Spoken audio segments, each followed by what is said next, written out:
Hoy voy a compartirles una enseñanza de la palabra. Créame que oré y le pregunté muchas veces al Señor si esta era la palabra que Él quería que predicara, y estoy completamente seguro de que sí lo es. Así que le voy a rogar el favor de que esté muy atento a lo que hoy el Espíritu Santo nos va a hablar por la palabra. Y quiero que vayamos al libro de Salmos, capítulo 18, versículos 8 al 11. Leeré en la Nueva Traducción Viviente, que es la versión que acostumbro utilizar.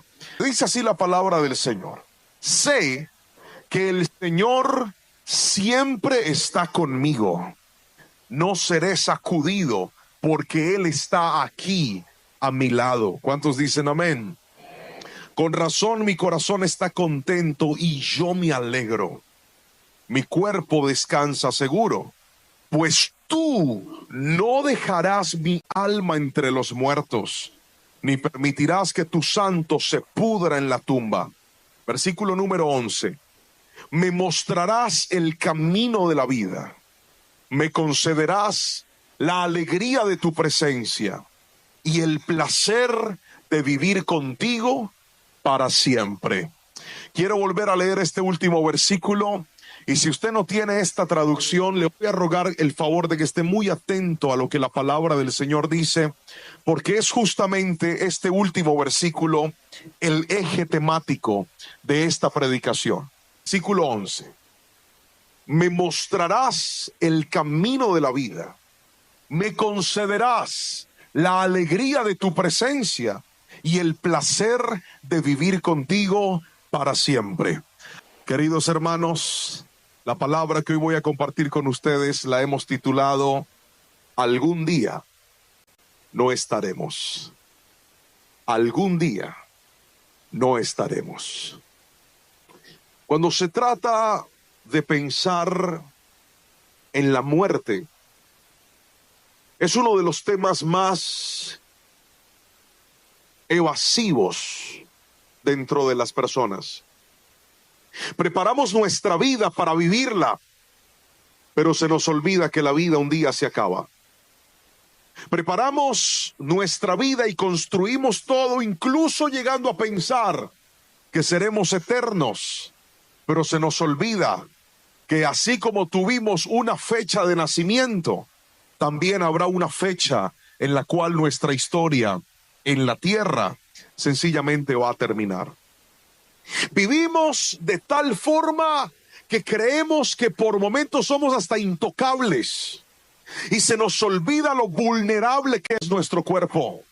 Podríamos enfermar, podríamos tener un accidente, un golpe, y eso terminaría acabando con nuestra vida. Hace un tiempo escuché la historia de una mujer. Mi esposa en ese momento ejercía la medicina, y era la historia de una mujer que iba en su moto pasando por la calle y de repente un árbol cayó sobre ella, la golpeó y la dejó totalmente cuadraplégica. Un accidente. ¿Usted cree que ella pasó y dijo, a ver cuándo va a pasar el árbol para que me golpee? No, fue un accidente. ¿Cuántas personas un día tomaron algo que no debían tomar, hicieron algo que no debían hacer, pasaron por el lugar equivocado? Escuche bien, su cuerpo y mi cuerpo todavía son corruptibles. Estamos expuestos a lo corto y lo vulnerable que es la vida. Pastor, y si entonces la palabra del Señor nos habla de esto, ¿por qué valdría la pena vivir si sabemos que algún día pues vamos a morir?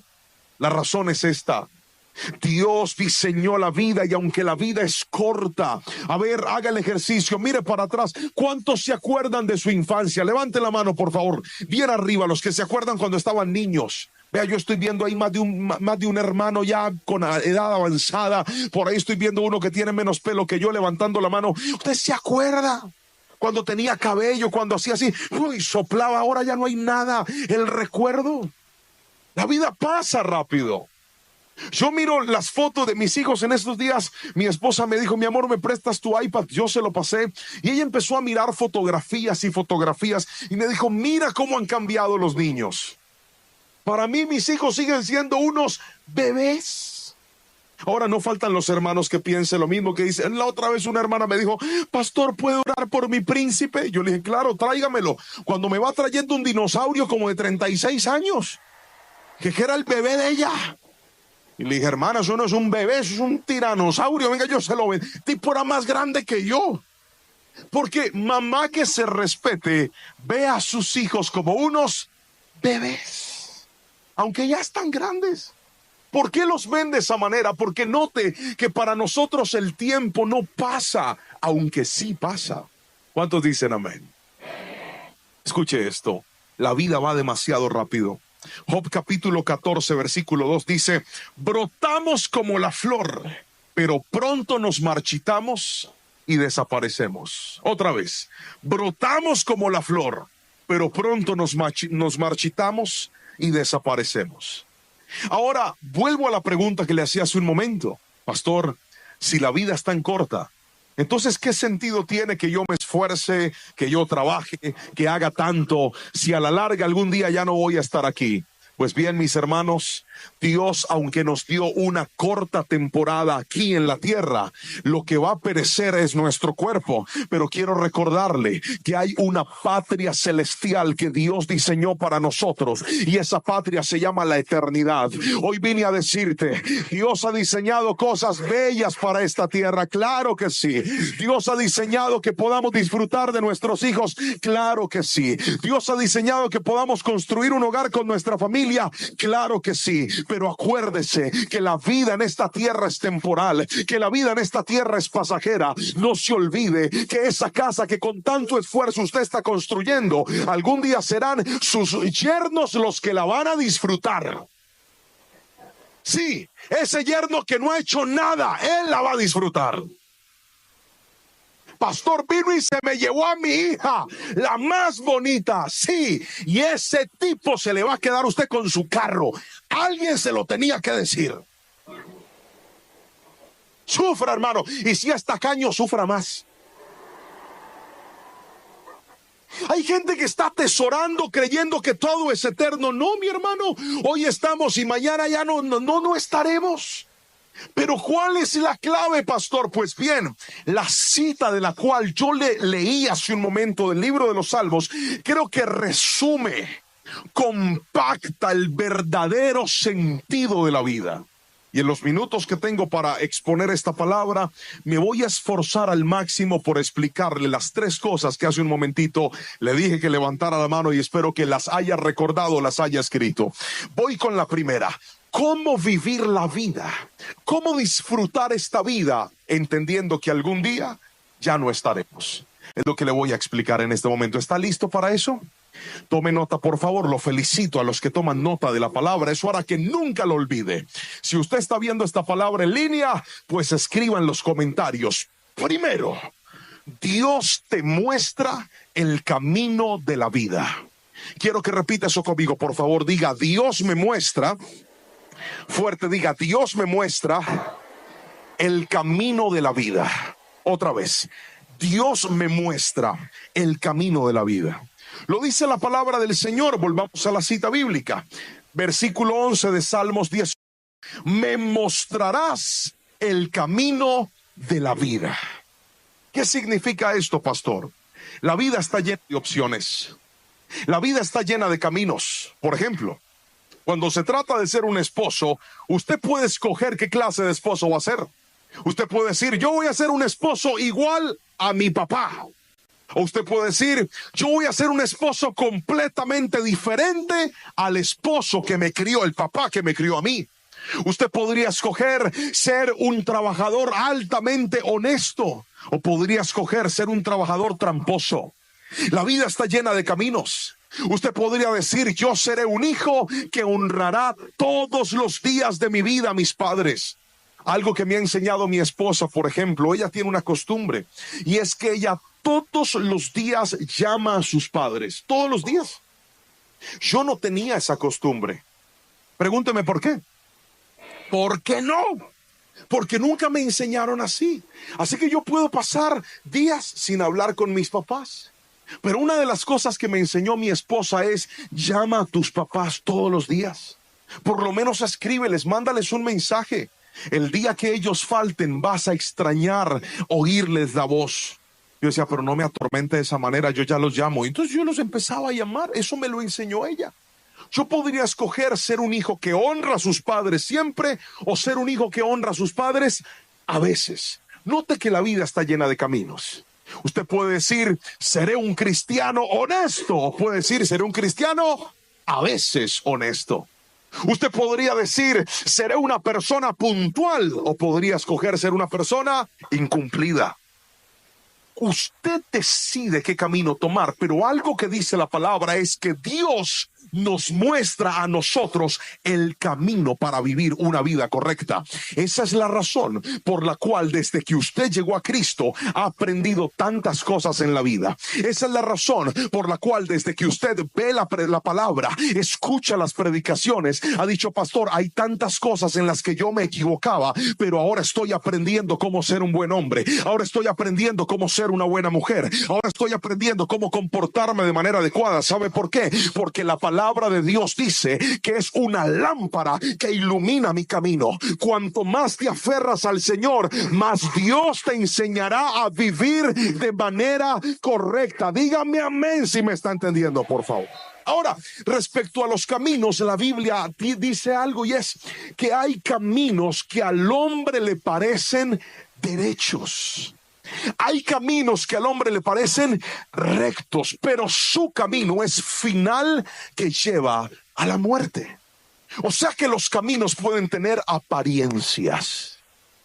¿Qué significa algo que tiene una apariencia? Una apariencia es algo ficticio. Una apariencia es algo que parece, pero en realidad no es. Una apariencia es algo que supuestamente me va a ayudar, pero en realidad no me va a ayudar. Por tanto, tenga cuidado, porque hay gente que se ha metido en unos negocios que parecían correctos, pero no lo eran. Hay gente que se ha metido en noviazgos que parecían adecuados, pero no lo eran. Si usted quiere vivir esta vida de manera correcta, aprenda a filtrar sus decisiones por la palabra del Señor. Voy a volver a repetir esto. Si quieres tomar el camino adecuado, aprende a filtrar tus decisiones por la palabra del Señor. Mientras no vivas de esa manera, estarás cometiendo errores una y otra vez. Y hay gente que ha desperdiciado tanto su vida porque un día se metió por el camino equivocado. Es como cuando vas en carretera y te metes por el camino que no era. Hace un tiempo yo cometí un error garrafal. Me fui para Estados Unidos con mi esposa y era un viaje de esos viajes misioneros. Pero no eran misioneros porque fuimos a hacer misiones. Era misionero porque pasamos harta necesidad en ese viaje. Resulta que yo no sé por qué no andaba yo sin internet. Pregúnteme por qué. No sé. Además de andar sin internet en ese viaje, andaba sin teléfono. Pregúntame por qué. No sé. Y según yo, dice que alquilé un carro. Mire, usted no es nadie en un país de esos si no tiene internet y una tarjeta de crédito. Yo las aborrezco, pero usted lo necesita. Y me subí yo en ese carro. Le dije, ¿por dónde es? Y le dije, tú tranquila, mija, porque así es el terco, cree que se la sabe todas. Le dije, yo me conecto en un lugar ahí cerca del hotel, trazo la ruta en el GPS y nos vamos hasta donde vamos. Y así hice yo la montañerada. Puse la ruta, me la trazó y resulta que había un camino que estaba lleno de puentes. Ay, donde usted se meta por un puente equivocado, hermano. Ay, donde usted se equivoque. Y yo venía bien cuidadoso porque yo sabía que no tenía internet. Yo dije, a la hora que me equivoque, pierdo el año. Ya que no sabe, pregúnteme qué pasó. La embarré, me equivoqué, me metí por donde no era y cuando el GPS trató de calcular ya no pudo porque no tenía internet. Y un camino que me iba a tardar cierto tiempo, ahora se me duplicó. Porque eso pasa cuando tomas el camino equivocado. Hay gente que iba tan bien en la vida, pero se metieron por donde no se debían meter y eso les retrasó el cumplimiento de la bendición de Dios. ¿Cuántas personas aquí sentadas dicen, pastor, si a mí me hubieran hablado de Cristo antes, si a mí me hubieran compartido del Señor antes, yo no hubiera cometido tantos errores en la vida, pastor? Pero ¿sabe cuál es la buena noticia? Que no importa qué tan lejos y qué tan perdido estés hoy, Cristo vino hoy a decirte te voy a recalcular y te voy a llevar por el camino correcto. Alguien dígame amén si me está entendiendo hoy, por favor. Ahora, para poder vivir el camino de la vida, usted necesita tres cosas. Necesita tener gratitud, necesita tener fe y necesita tener obediencia. ¿Puede repetirlo conmigo otra vez? Diga gratitud, fe y obediencia. Gratitud, ¿por qué?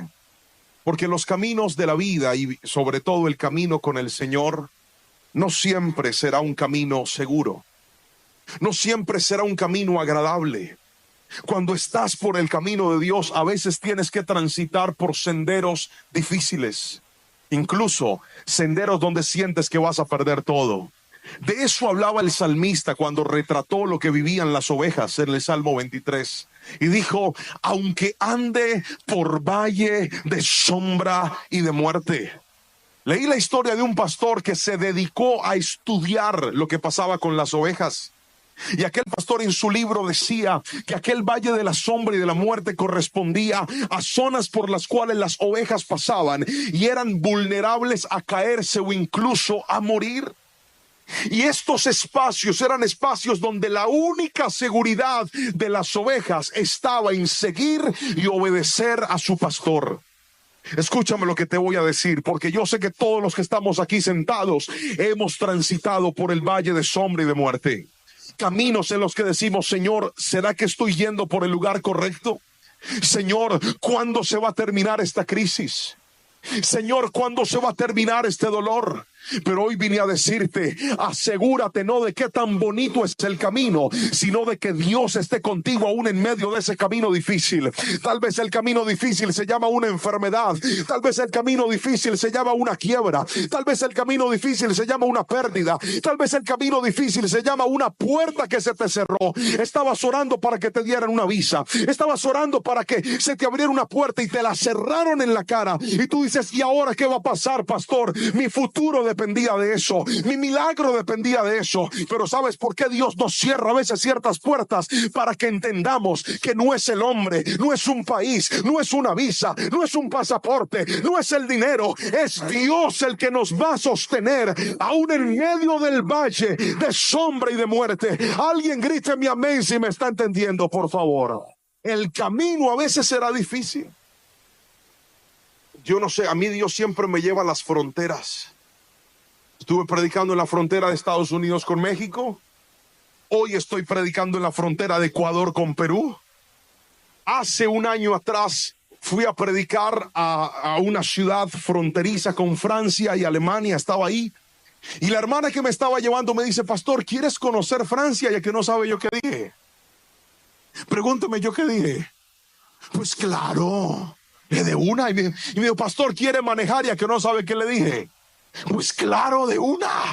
Y manejé, me subí en esa camioneta, trazamos el GPS, pusimos el GPS y ahí íbamos yo por esos caminos. Se veía bello el paisaje, era hermoso. Yo me sentía como en un cuento. Era bien lindo. Cuando llegamos a Francia, la ciudad donde estábamos, era una ciudad preciosa con castillos, con unos paisajes bellísimos. Era bello lo que estaba pasando ahí por ese lugar. Se veía bien bonito. Yo decía, yo bien corroncho y aquí en esto.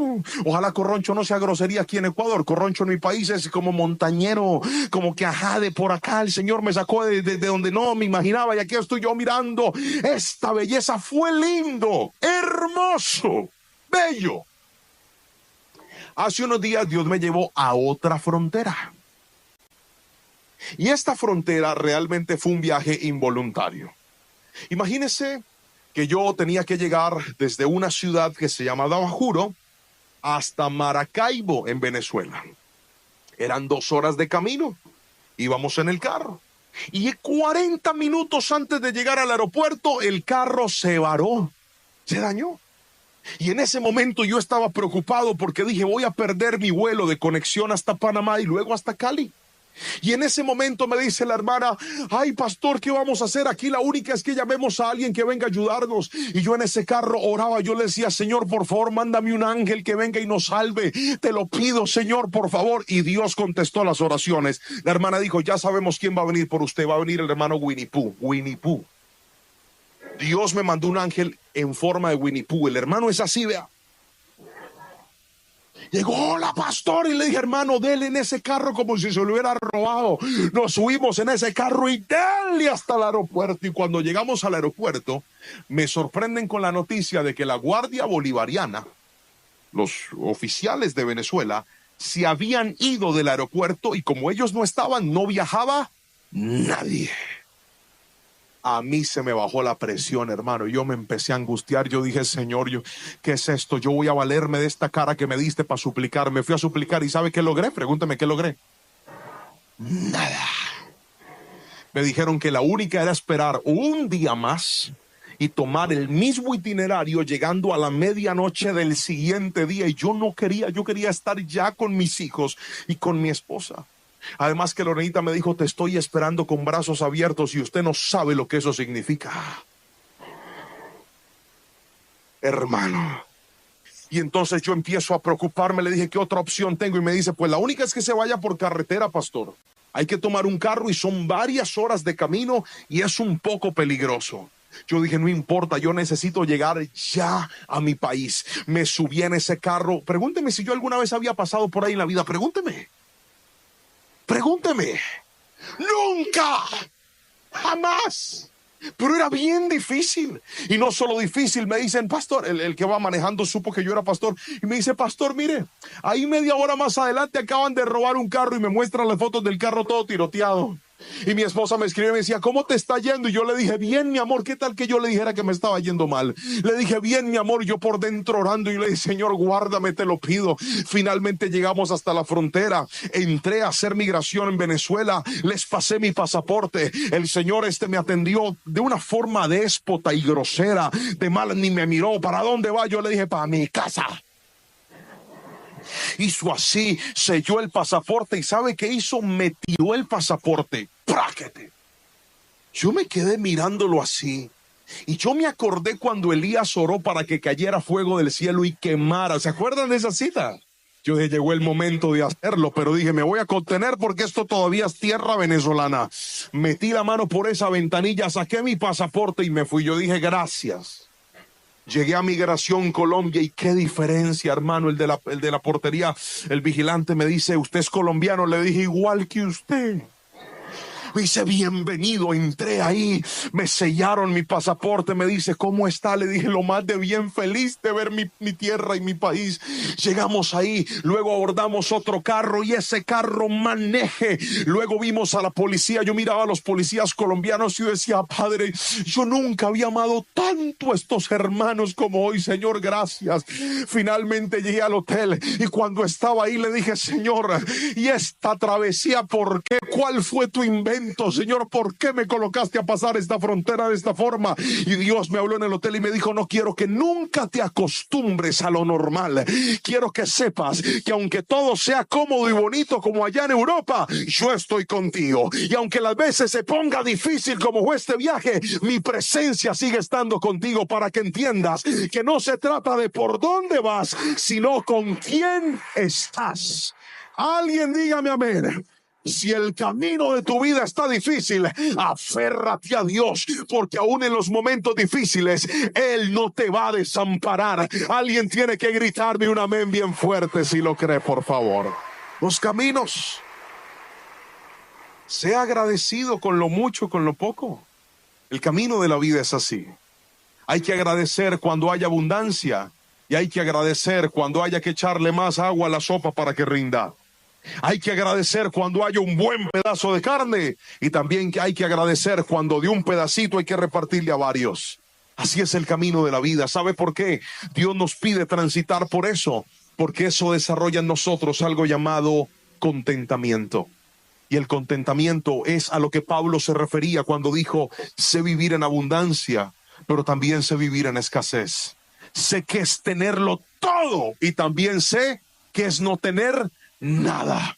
Y al final de ese verso, Pablo requinta aquel versículo, aquella frase diciéndoles, porque todo lo puedo en Cristo que me fortalece. Sin Cristo, usted nunca va a disfrutar el camino de la vida. Pero le decía que también necesitamos fe. Porque hay momentos donde usted se va a meter por circunstancias que no conoce, que no entiende. Pero aprenda a estar seguro que aunque ese camino sea difícil, Dios te va a llevar a un puerto seguro. Pastor, no te imaginas lo que siento desde que mi hogar está tambaleando. No te imaginas lo que siento desde que mi familia está pasando por este desierto.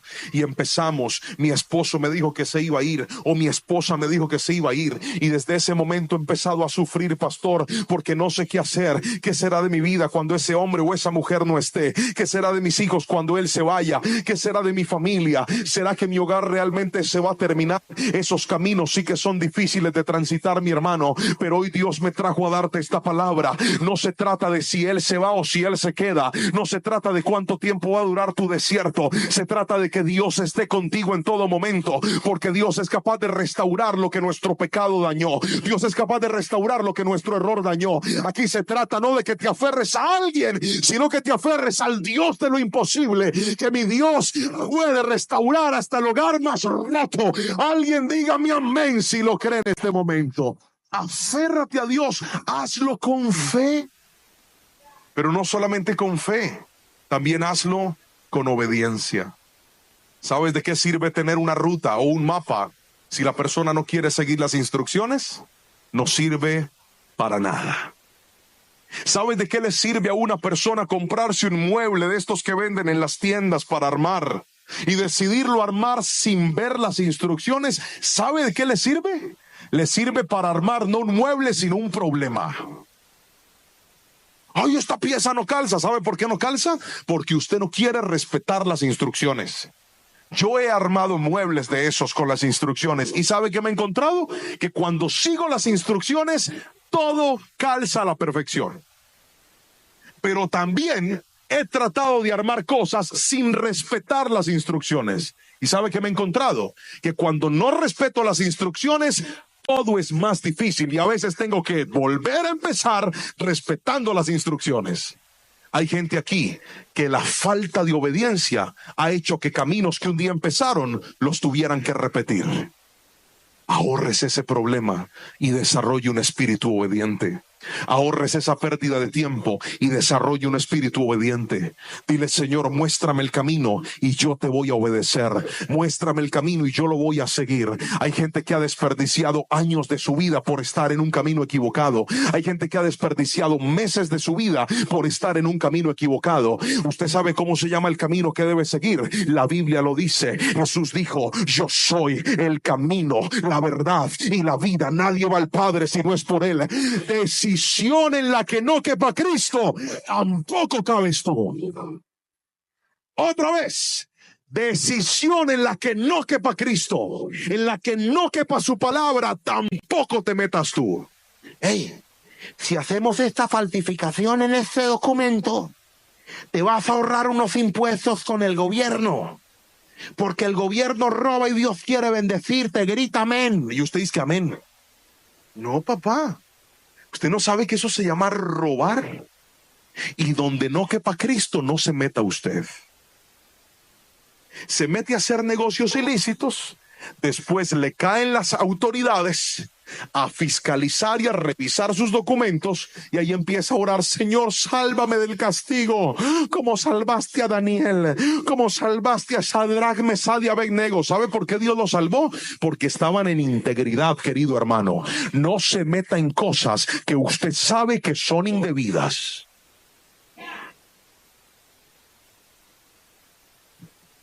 Así no diga amén. Así es. No se meta en cosas que usted sabe que no son de Dios. Pastor, apareció un novio, y me dijo que por qué no fornicábamos, que no pasaba nada malo, porque él se va a casar conmigo muy pronto. Entonces eso ya no es fornicación porque tenemos un compromiso. Siga toreando eso y verá. No construya su relación en el pecado, en la impaciencia y en la maldición. Manténgase firme con Dios cada día de su vida y Dios le va a bendecir y le va a levantar. Nunca le crea la mentira al diablo. El camino de Satanás siempre tiene apariencia de que es bueno, pero en realidad no lo es. ¿Me estoy explicando con la suficiente claridad? Levante todo el mundo la mano derecha y diga: Dios me muestra. Fuerte, diga: Dios me muestra el camino para vivir. Pero vamos con lo segundo. Escriba, por favor: Dios es la fuente de alegría. Otra vez: Dios es la fuente de alegría. Quiero que por favor lo repita fuerte. 1, 2, 3. Muy bien, Dios es la fuente de alegría. Volvamos al versículo 11, por favor. Dice la palabra del Señor así: me mostrarás el camino de la vida, me concederás la alegría de tu presencia. Queridos hermanos, en la vida vamos a encontrar muchos motivos para alegrarnos, pero inevitablemente también encontraremos motivos para entristecernos. Cuando Dios se transforma en la fuente de nuestra alegría, nosotros aprenderemos a vivir de manera correcta. Permítame explicárselo. Hace unos días estuve predicando en una ciudad de mi país y en la primera noche de predicación se me acercó una mujer. Estaba altamente alterada. Se le veía como que si llevaba varios días llorando. Sus ojitos estaban aquí con ojeras. ¿Cómo le dicen ustedes aquí? Ojeras. Estaban con ojeras, así se le veían sus ojitos hundidos. Se veía muy triste. Yo estaba saludando a varias personas al finalizar. Disfruto mucho hacer eso.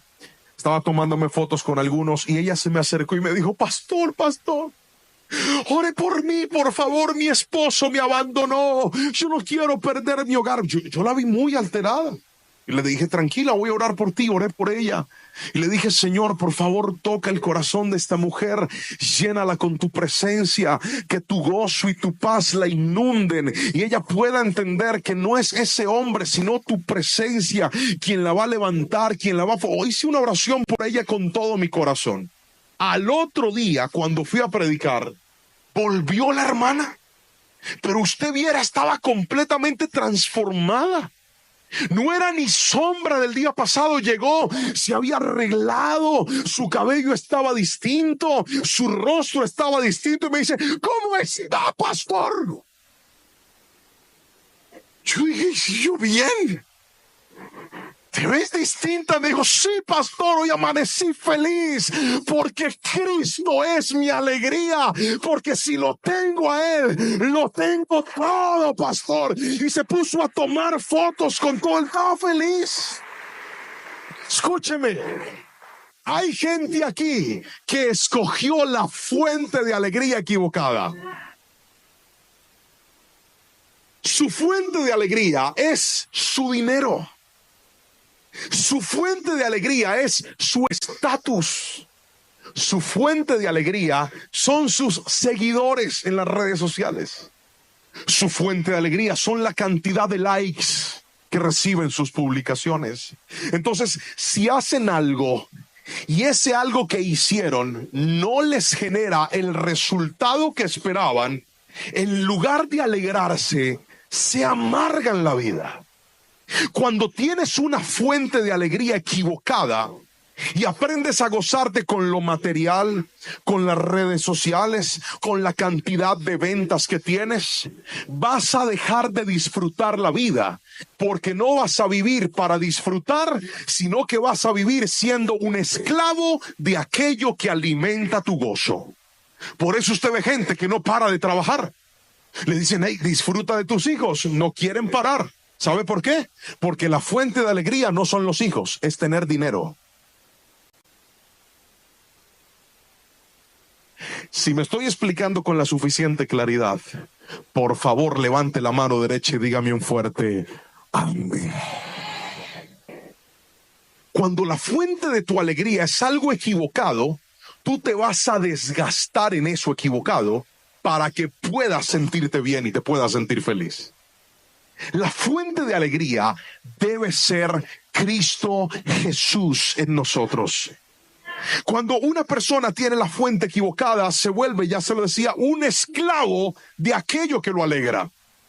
Entonces, usted ve gente que pasa todo el tiempo metida en un computador tratando de resolver la vida porque ese computador es su fuente de alegría, llámese su empresa, su negocio o lo que maneje con ese computador.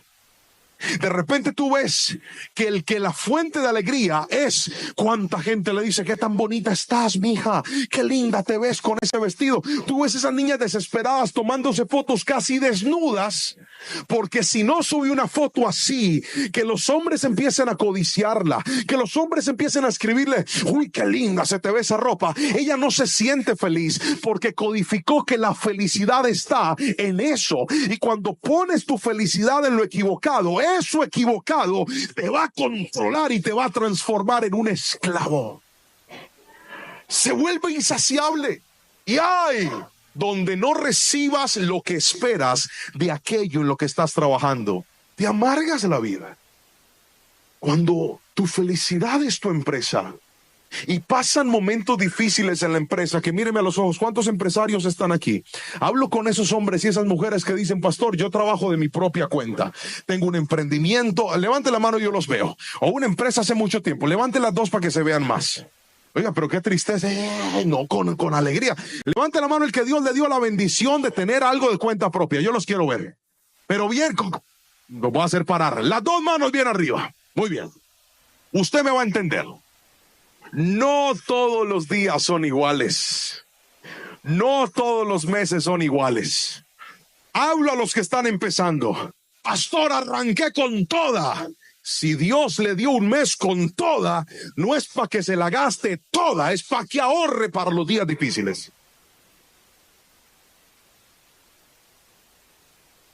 Si no, pregúntele a José, que le dijo a Faraón: vienen 7 años de abundancia, pero no nos la podemos gastar toda, Faraón. Hay que ahorrar y hay que guardar para cuando vengan los momentos difíciles. Una ley fundamental de la administración. Y hay gente que cree que todos los meses tienen que ser bonantes, gloriosos y poderosos. No, mi hermano. Hay meses que serán difíciles. Por eso usted no puede poner su alegría en su productividad. Ponga su alegría en Cristo y dígale: Señor, aunque este mes hubo mucho, gloria a ti. Y si este mes no hubo tanto, gloria a ti. Y este mes hubo hasta para regalar, gloria a ti. Y este mes estoy medio asustado, gloria a ti. Porque mi alegría no es eso. Ese es un medio que tú me diste para trabajar, para ayudar a mi familia, para bendecir a mi casa. Pero mi fuente de alegría se llama Cristo Jesús. Por eso la cuenta puede bajar, pero la mano de Dios nunca se va a cortar sobre tu vida. Hay gente aquí que cuando aprenda a poner su confianza en Dios, volverá a ver los milagros en Dios. Hay gente que está tan desenfocada que está buscando la alegría y el gozo en lo que sus manos pueden hacer. La verdadera alegría y el verdadero gozo solo se obtiene cuando ponemos nuestra mirada en Cristo y nos damos cuenta que Él sigue haciendo milagros, Él sigue haciendo señales, Él sigue abriendo el mar en dos para que sus hijos crucen de forma milagrosa en medio de los desiertos. Dígame amén si lo cree, por favor. El Señor es muy creativo, mi hermano. Y Dios, cuando sabe que Él es la fuente de tu alegría, hará que disfrutes el proceso, paso a paso y poco a poco. Algunos, por tratar de volar, se les olvida que tienen pies para caminar. Algunos, por tratar de estar en la cima, se les olvida que tienen a sus hijos y a su familia para disfrutar en los valles. Algunos, por estar metidos en su trabajo, se les olvida que tienen unos hijitos, un hogar que están desperdiciando y están devaluando por estar haciendo cosas pensando que ahí está la alegría y la felicidad. Algunos, por llenarse de dinero, por llenarse de fama, por agradar al hombre, hasta están dañando su salud, no duermen, no descansan. Algunos, por ser adictos a las redes sociales, no están durmiendo bien y están dañando su vida en nombre de algo que les está generando una alegría temporal. Hay personas que se dejaron llenar por cosas materiales y se les olvida que lo más importante no es cuánto tengo, sino con quién lo puedo disfrutar. Querido hermano, reorganice y redireccione cuál es la fuente de su alegría. Si Dios a usted le diera todo lo que usted le está pidiendo ya, no lo disfrutaría. Que usted encuentra muchos vacíos, espacios. Y entonces usted dice, yo aquí quisiera tener un cuadro así. Y abajo yo decía, yo aquí quisiera tener un mueble así. Y en esta pared quisiera poner un espejo así. Y en esta sala de televisión yo quisiera hacer esto así. Y cuando me senté a hacer un presupuesto de todo lo que quería hacer, hermano, yo tenía que casi que vender a Jerónimo y Anita para poder hacer todo lo que necesitaba, porque era muy costoso. Y entonces le dije, pues ya sé, vamos a hacerlo poco a poco, paso como podamos. Y así empezamos. Dije, voy a poner los cuadros de la sala. Me fui a un lugar, miré los cuadros, el cuadro costaba cierto dinero y dije, voy a empezar a ahorrar para comprarme este cuadro. Y empecé a guardar el dinero. Y un día estábamos por allá en un supermercado y mi esposa me dice, yo quiero entrar a esa tienda. Yo estaba cansado. Levante la mano todos los esposos que están aquí. Esposos, no me asusten, hermano.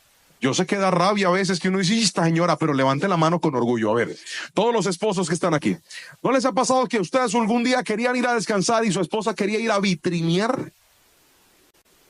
Así me pasó con ella. Yo quería irme a dormir, ella, yo quiero ir a ver cositas. Y yo le decía, pero ¿cuáles cositas? Y entramos a esa tienda, era una tienda de decoración. Y cuando yo voy entrando a la tienda, yo entré de mala gana, yo no quería entrar ahí, yo quería irme para mi casa. Y mientras yo estaba en la tienda, volteé a mirar para arriba y allá, vi un cuadro, uno.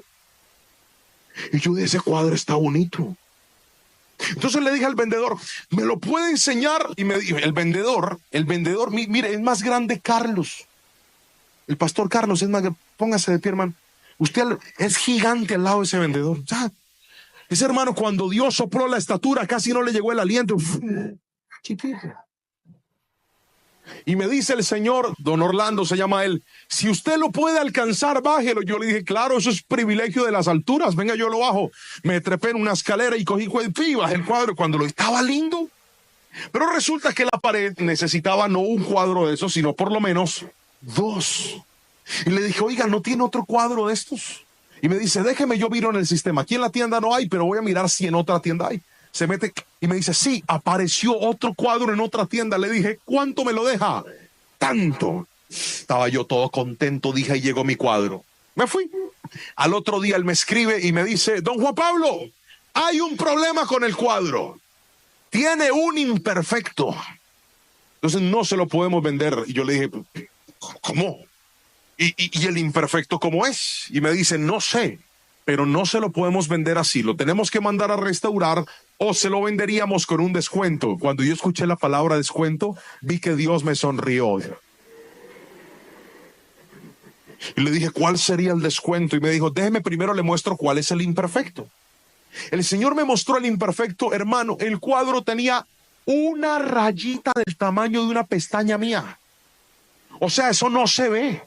Cuando finalmente me dijo, se lo puedo dejar en tanto, y como va a comprar los dos, se lo dejo en tanto, hermano, a la larga fue muchísimo menos de lo que yo había presupuestado para comprar el cuadro en la sala. ¿Sabe qué le quiero decir? Que yo ese día estaba bien amargado, yo ni quería entrar a esa tienda, y Dios me metió a esa tienda para darme la bendición de los cuadros. Escuche lo que le voy a decir. Hay momentos donde usted se le olvida que cuanto más disfrute la vida con Dios, Dios va a usar hasta momentos incómodos para bendecirte y darte lo que tú quieres. Dígame amén si me está entendiendo. Tal vez lo que hoy estás despreciando es lo que Dios quiere usar para alegrarte.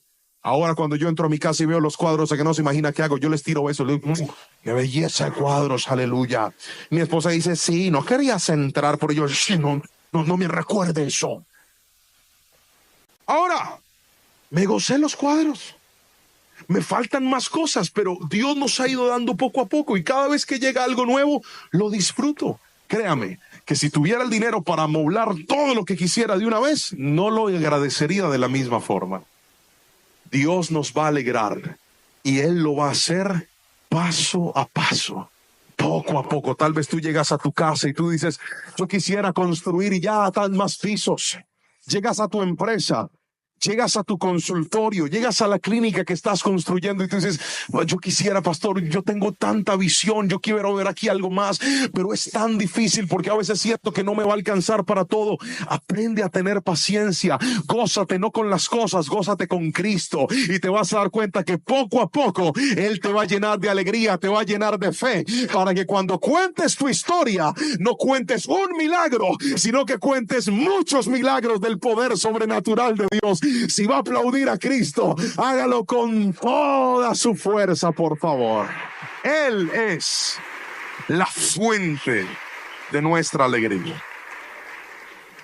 Y aquí viene lo tercero y último que le voy a enseñar. Tercero, Dios preparó la eternidad para nosotros. Dios preparó la eternidad para nosotros. Volvamos al versículo principal.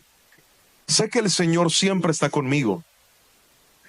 No seré sacudido porque Él está aquí a mi lado. Con razón mi cuerpo está contento y yo me alegro. Mi cuerpo descansa seguro, pues tú no dejarás mi alma entre los muertos, ni permitirás que tu santo se pudra en la tumba. Me mostrarás el camino de la vida, me concederás la alegría de tu presencia y el placer de vivir contigo para siempre. Escuche esto. Míreme a los ojos y escuche esto. Cuando Dios creó la vida, el Señor diseñó la vida para que la disfrutáramos de forma progresiva y por etapas. En la primera parte de tu vida, disfrutas a tus padres, la infancia, la inocencia, lo poco y lo mucho. Es la etapa en la que te alegras y puedes armar un partido con una pelota de cinta. Es la etapa donde te alegras con lo poco o con lo mucho. Es la etapa donde disfrutabas salir a la calle, tocar el timbre de los vecinos y correr para que no te atraparan. Es la etapa donde disfrutas tus compañeros, tus amigos, la infancia. Luego empezamos a crecer y nos enamoramos. Y empezamos a sentir esa emoción por alguien. Disfrutamos la vida al lado de una persona y algunos llegan hasta la bendición del matrimonio. Construyen un hogar y una familia. Y en medio de esa alegría que está llena de momentos difíciles, claro está, Dios nos da otra alegría más. Y es la prolongación de nuestra existencia. Nuestros hijos. Algunos pensaron y programaron traer esos niños a la tierra. Otros, tal vez por un error, una equivocación, un momento de fervor, de imprudencia, terminaron embarazados o trajeron a esta tierra bebés que no programaron, pero una vez llegaron les alegró y les cambió la vida, porque un hijo siempre será un regalo del Señor. Luego ellos crecen, algunos se van a estudiar, otros se casan, se van de la casa y aparece un fenómeno conocido como el nido vacío, donde ahora los padres, esa misma casa que construyeron grande para sus hijos, está vacía. Solamente quedan dos adultos llegando a una etapa entre la adultez y la vejez, mirando con amor, con algo de nostalgia la historia de su vida, diciendo, ya no están, ya se fueron, ya crecieron. Y en ese momento, Dios, que es tan bueno y tan fiel, le dice a aquellos hombres, pues ¿saben qué? Les voy a dar otra alegría más, porque sus vidas no han terminado. Y llegan los nietos, esos tremendos, hermosos, lindos, que mejoran la raza. ¿Cuántos dicen amén? Toda la familia eran chiquiticos, pero nacen esos nietos, tienen 14 años y son gigantes. Dios los bendijo, parecen los hijos de Anac, gigantes. Alegrar la casa. Dicen en mi país que los nietos son que los abuelos son caballos que amansan los padres y que montan los nietos. Llegan esos chiquilines a alegrar la casa, a alegrar la vida y la familia. Y ahí es donde la vida empieza su ocaso y empieza a terminar. donde nos damos cuenta de que en cada momento de la vida Dios siempre estuvo con nosotros. Pero querido hermano, míreme a los ojos y escuche. A pesar de eso, nadie es eterno en esta tierra. Y cuando leían la palabra, este versículo,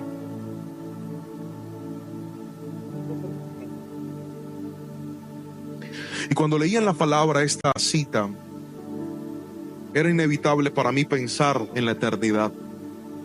¿Sabe por qué? Porque lo que le acabo de contar es el orden normal. Pero hermanos, algunas personas no pudieron vivir ese orden normal. La vida es muy vulnerable y la muerte no siempre llega en la vejez. A veces la muerte llega en una etapa de infancia, de adolescencia, de juventud,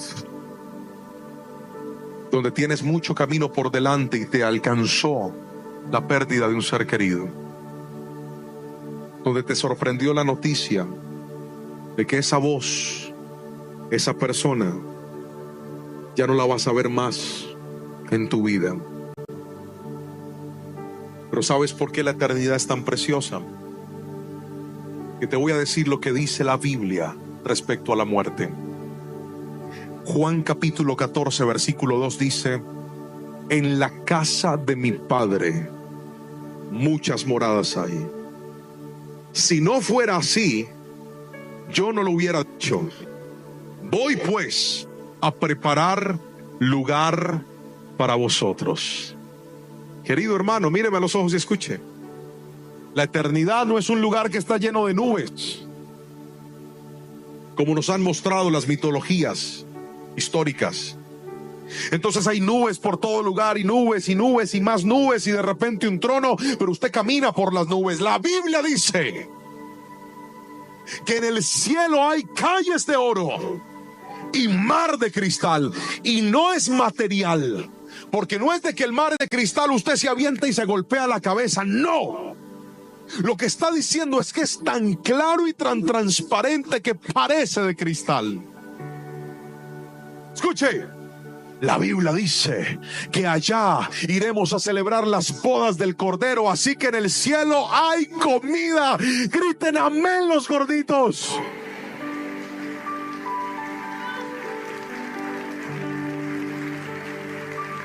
La Biblia dice que Elías fue arrebatado en un carro de fuego. O sea que hay carros así sea de fuego. Y quiero que me responda esto, piensa en esto. Si Dios hizo la tierra tan hermosa, ¿cómo cree usted que hizo el cielo? Dice la palabra del Señor que el árbol de la vida que estaba en el huerto del Edén, está ahora allá en el cielo. Es un lugar precioso. El problema es que la gente quiere estar siendo eterna en la tierra y se les olvidó que la eternidad no es aquí, la eternidad es allá.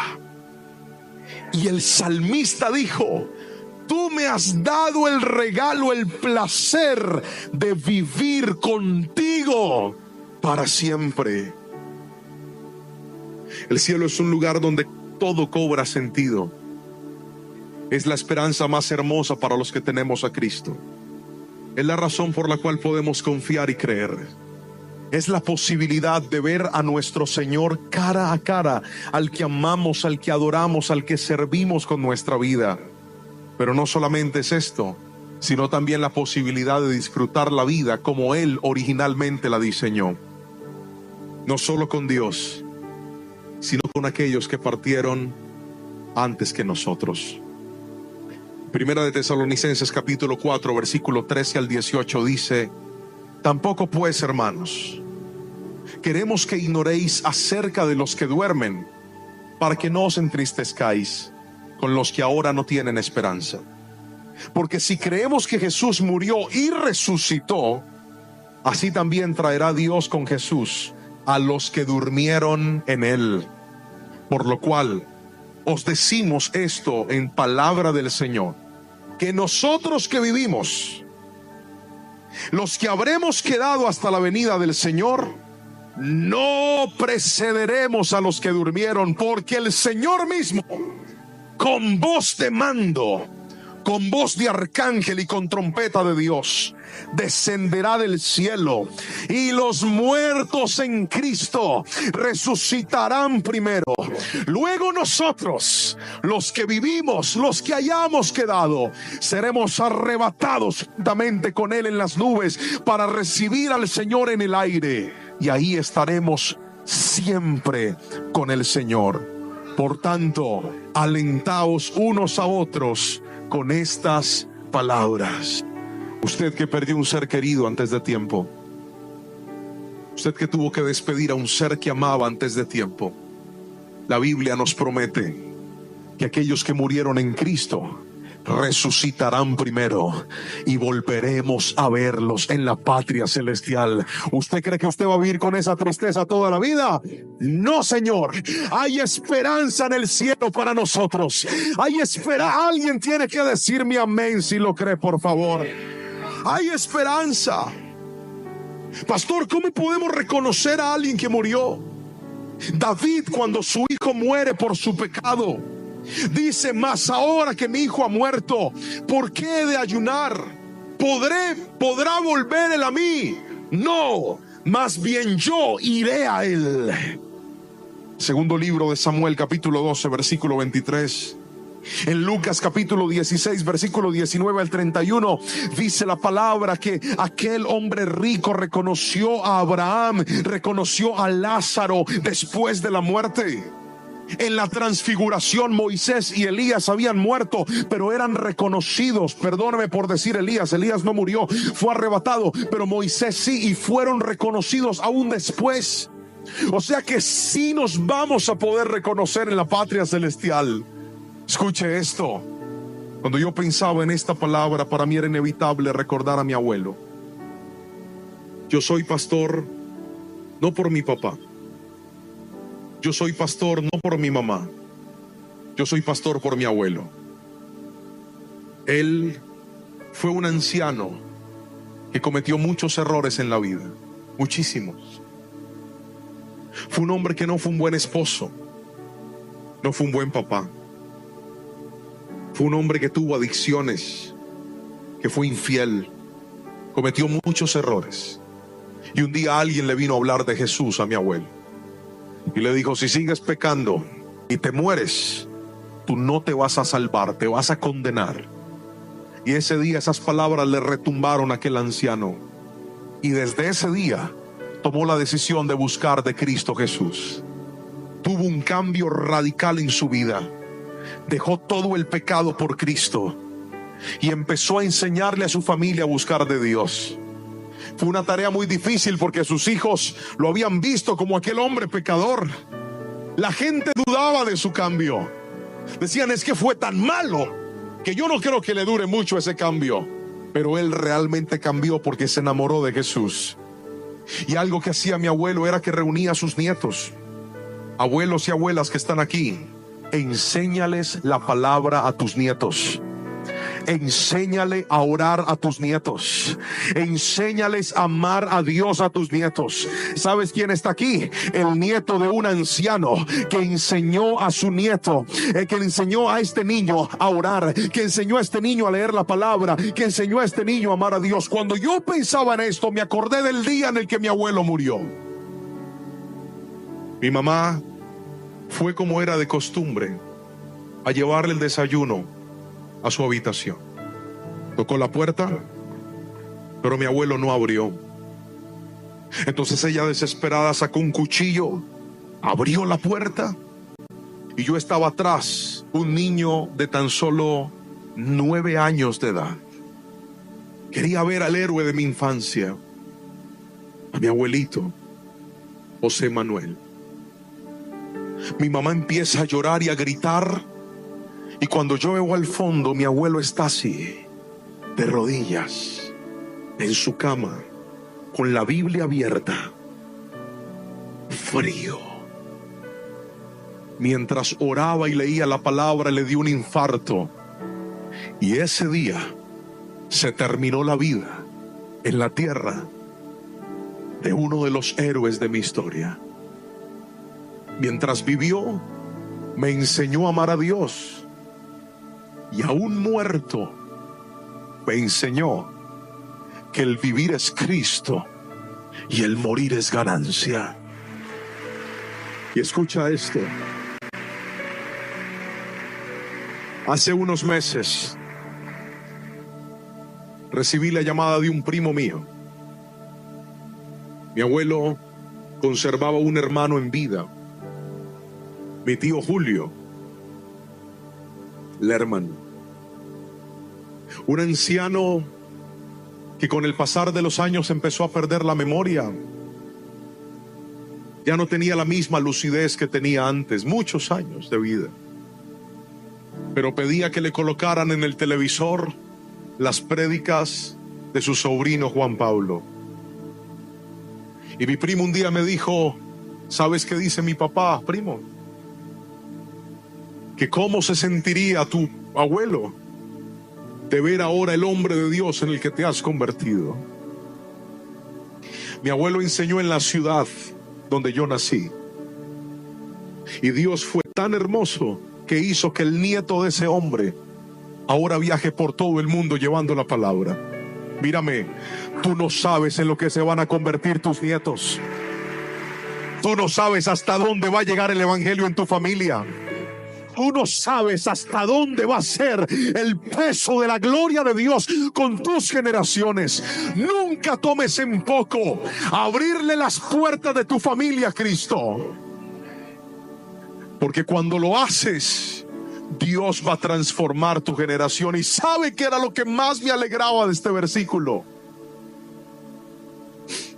El día en el que Jehová de los ejércitos me permita correr a los brazos de mi abuelito y decirle: abuelo, gracias por enseñarme a amar a Dios.